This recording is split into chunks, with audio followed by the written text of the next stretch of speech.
नमस्कार दोस्तों। आज के इस वीडियो में हम बात करने वाले हैं भूगोल के महत्वपूर्ण प्रश्नों के बारे में। हालांकि इधर कुछ दिनों से वीडियो रेगुलर नहीं आ पा रही हैं, लेकिन जल्द ही रेगुलर करने की कोशिश की जाएगी और आने वाले समय में वीडियो प्रतिदिन मिलना शुरू हो जाएंगी। तो आइए देखते हैं, आज के इस वीडियो में हम बात करेंगे भूगोल के 10 प्रश्न। हालांकि अभी देख रहे हैं इंडियन ज्योग्राफी की जो श्रृंखला है वो भी रुकी हुई है, लेकिन उसके 1 या 2 दिन के बाद से उसके वीडियो आना शुरू हो जाएंगे। तो आइए देखते हैं, ये वीडियो है, आप लोग इसको देखिए। भूगोल के 10 महत्वपूर्ण प्रश्न हैं।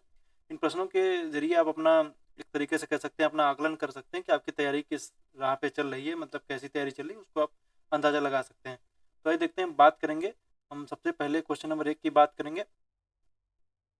ब्रह्मपुत्र नदी किस प्रकार की नदी का उदाहरण है? तो क्वेश्चन नंबर 1 है, आप लोग इसको बताइएगा कि इसके आप लोग उत्तर जरूर दीजिएगा।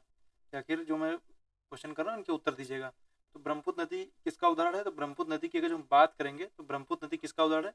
पूर्ववर्ती नदियाँ, मतलब कि हिमालय की वो नदियाँ, जब हिमालय बना था उसके पहले से जो नदियाँ उस तरफ थी वो क्या थी, मतलब कि जो हिमालय के बनने से पहले से अपना रास्ता नहीं बदली वो पूर्ववर्ती नदियाँ थी। जो रास्ता बदल लिया वो सब कैसी नदियाँ थी? वो एक तरीके से कह सकते हैं अनुवर्ती नदी थी। तो पूर्ववर्ती मतलब कि कौन सी नदियां हैं? तो ब्रह्मपुत्र नदी जैसे पूर्ववर्ती है, ब्रह्मपुत्र हो गई, और सिंधु नदी है, सतलज है, ये सब पूर्ववर्ती नदियों का उदाहरण। तो क्वेश्चन नंबर 1 का जो है वो बी सही हो जाएगा। क्वेश्चन नंबर 2 की बात करेंगे, निम्न में से कौन सी नदी पंचनद से संबंधित नहीं है? तो पंचनद में अगर जो बात करेंगे तो सिंधु और उसकी सहायक नदियां पंचनद में आती हैं। तो उसमें कौन कौन सी आ जाएंगी? उसमें हम बात करेंगे तो आ जाएगी झेलम नदी, रावी नदी, व्यास नदी, सतलज नदी, और एक सिंधु है, वो एक चिनाब है। झेलम, रावी, व्यास, सतलज, चिनाब ये सारी पंचनद नदियों में आती हैं। इसमें चंबल का कोई मतलब नहीं, चंबल नहीं आती, तो याद रखिएगा चंबल नहीं आती है। बाकी की नदियां हैं, ये सभी किसकी? सिंधु की सहायक नदियां। किसकी? सिंधु की सभी सहायक नदियां हैं, ये याद रखिएगा, सिंधु की सहायक नदियां हैं। क्वेश्चन नंबर 3 की तरफ बात करेंगे। क्वेश्चन नंबर 3 है, निम्नलिखित नदियों में से किनके स्रोत बिंदु लगभग एक ही हैं? मतलब ऐसी कौन सी नदियां हैं जिनके बिंदु स्रोत लगभग एक ही हैं? तो हम बात करेंगे कौन सी नदियां हैं। तो देखेंगे तो जो ब्रह्मपुत्र और सिंधु नदी हैं, दोनों का जो है वो मानसरोवर झील है। मानसरोवर झील से लगभग ये दोनों नदियां निकलती हैं। तो मानसरोवर झील से एक तरफ निकल आती सिंधु, दूसरी तरफ निकल आती है ब्रह्मपुत्र। तो दोनों का लगभग संगम स्थल सेम है, हालांकि बिल्कुल पास नहीं, थोड़ी दूरी पे है, लेकिन ये लगभग सेम ही है। क्वेश्चन नंबर 3 का सी सही हो जाएगा, ब्रह्मपुत्र और सिंधु नदी। क्वेश्चन नंबर 4 की बात करेंगे, दूध गंगा नदी निम्न में से किस में स्थित है, मतलब किस राज्य में स्थित है दूध गंगा नदी? तो दूध गंगा नदी की बात करेंगे तो ये इसका आंसर जो हो जाएगा वो हो जाएगा जम्मू कश्मीर। ये झेलम की सहायक नदी है दूध गंगा, याद रखिएगा, झेलम की सहायक नदी दूध गंगा। क्वेश्चन नंबर 5 की तरफ आएंगे। क्वेश्चन नंबर 5 है, बिहार राज्य में गंगा नदी के किनारे स्थित जिलों की संख्या कितनी है, ये आपको बताना है। तो क्वेश्चन नंबर 5 का जो सही उत्तर हो जाएगा वो हो जाएगा क्वेश्चन नंबर 5 का सी ऑप्शन, 12। 12 जिले हैं जो बिहार के, जो गंगा नदी के किनारे स्थित हैं। क्वेश्चन नंबर 6 की तरफ आएंगे। क्वेश्चन नंबर 6, दक्षिण भारत की गंडी कोटा घाटी निम्नलिखित नदियों में से किस एक से निर्मित हुई है? तो गंडी कोटा घाटी किससे निर्मित हुई है, ये आपको उत्तर बताना है।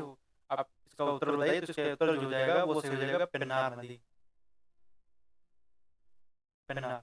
क्वेश्चन नंबर जो 6 का है वो बी से, नदी दुर्ग से निकलती है, याद रखिएगा। पेन्नार नदी, इसमें देखिए दो तरीके से प्रश्न आ सकते हैं। एक तो आपको बताना है कि पेन्नार नदी कौन सी घाटी बनाती है, तो आप बता सकते हैं। और जो ये घाटी है ये किस नदी के द्वारा निर्मित है, ये आप बता, प्रश्न आ सकता है। और इस तरफ क्या होता है कि उत्तर से दक्षिण नदियों का क्रम भी पूछ लिया जाता है। उत्तर से दक्षिण की तरफ जो नदियों का क्रम बताइए, जो खास करके जो बंगाल की खाड़ी में गिरने वाली नदियां हैं उनका जो प्रश्न है वो ज्यादा उनसे पूछे जाते हैं। बाकी आप अरब सागर और बंगाल खाड़ी दोनों तरफ की नदियों का क्रम आप याद कर लीजिए, किसी से भी प्रश्न आपसे पूछे जा सकते हैं। तो आप लोग उसी हिसाब से तैयारी कीजिए, दोनों याद रखिएगा। क्वेश्चन नंबर 7 की तरफ आएंगे, निम्नलिखित में से कौन सा कथन सही है, ये आपको बताना है। तो कौन सा कथन सही है, आप लोग बताइए कौन सा कथन सही है।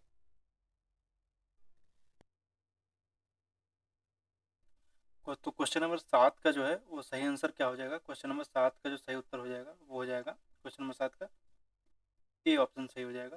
कौन सा? ए ऑप्शन, चिनाब सिंधु की विशालतम सहायक नदी है, यह सही उत्तर है।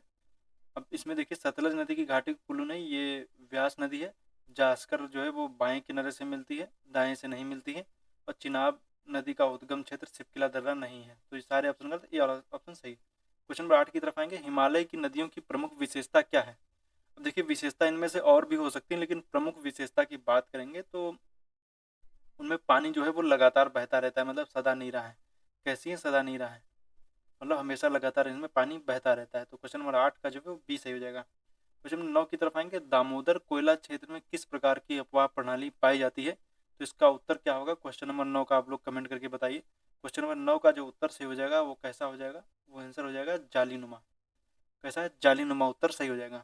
क्वेश्चन नंबर हम 10 की तरफ आएंगे। क्वेश्चन नंबर 10 है, काली तथा तिस्ता नदियों के बीच कौन सा हिमालयी भाग पड़ता है। तो आपको बताना है काली तथा तिस्ता नदियों के बीच में, आप बताइए।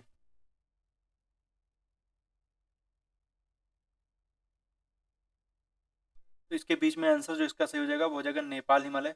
अब मैं आपको बता दूं कि इसका पैटर्न कैसे है। देखिए सबसे पहले है सिंधु नदी, सिंधु नदी के बाद हम देखेंगे तो आएगी सतलज नदी, सतलज के बाद हम देखेंगे तो ताप्ती नदी, ताप्ती के बाद तिस्ता, और तिस्ता के बाद ब्रह्मपुत्र। अब इसमें से हिमालय को देखिए, देखिए ये हो गई सतलज, ये हो गई, ये हो गई सिंधु, ये हो गई सतलज, और ये हो गई काली नदी, और ये हो गई तिस्ता, और ये हो गई ब्रह्मपुत्र।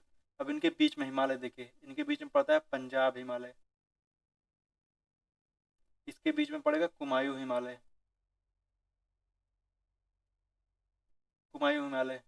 और इनकी इसके बाद में हम देखेंगे तो देखिए सतलज और ताप्ती के बीच में, सतलज और काली के बीच में पड़ता है पंजाब हिमालय। इसके बाद हम देखेंगे आएगा नेपाल हिमालय, नेपाल के बाद आ जाएगा असम हिमालय। तब याद रख लीजिए, देखिए सिंधु से सतलज के बीच में पंजाब, और सतलज से काली के बीच में कुमायूं, काली से तिस्ता के बीच में नेपाल, और तिस्ता से ब्रह्मपुत्र के बीच में असम हिमालय। तो ये क्रम है, सीक्वेंस से आप याद रख सकते हैं। इनसे प्रश्न आपको परीक्षा में मिल सकता है कि कौन सी हिमालय की, मतलब कि जब हिमालय का प्रादेशिक विभाजन जब पढ़ेंगे तो उसमें आपको देखने को मिलेगा कि कौन सी नदी जो, कौन सी नदियों के बीच में कौन सा हिमालय पड़ता है। तो आप लोग इसको याद रखेगा। तो उम्मीद करता हूँ वीडियो आपको अच्छा लगा होगा, और आने वाले समय में भी और भी ऐसे वीडियो आते रहेंगे। आज के लिए इतना ही, वीडियो देखने के लिए आपका बहुत बहुत धन्यवाद।